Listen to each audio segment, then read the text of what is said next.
Huli sa undercover operation ng pulisya sa Maynila ang lalaking akusado ng attempted homicide.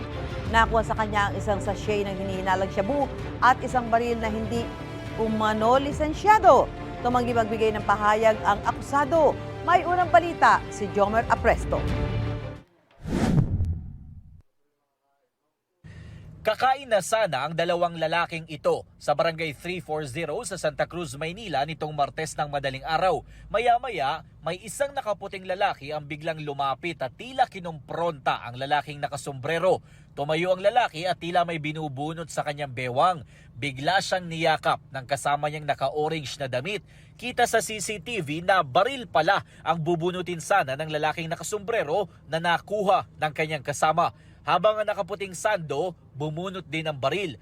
Ayon sa barangay, undercover na pulis ang lalaking nakaputi at may dalang warrant of arrest para sa lalaking nakasombrero dahil sa kasong attempted homicide. Kala ko nga sabi may away daw. Ay na makita ko yung pulis. Kilala ko naman yung ibang pulis dito.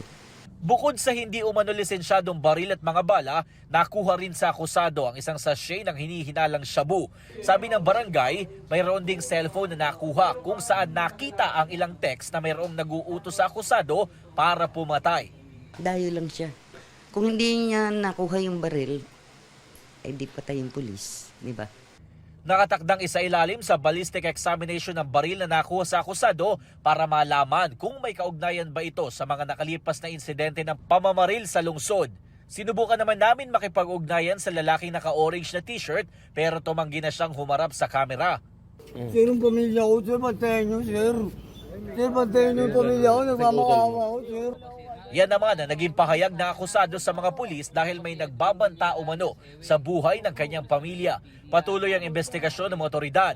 Sa ngayon, nasa kustodiya ng Manila Police District ang akusado. Bukod sa naunang kasong attempted homicide, nahaharap siya sa reklamong paglabag sa Comprehensive Law on Firearms and Ammunition na may kaugnayan sa gun ban ngayong panahon ng eleksyon.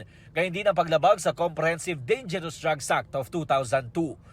Ito ang unang balita. Jomer Apresto para sa GMA Integrated News.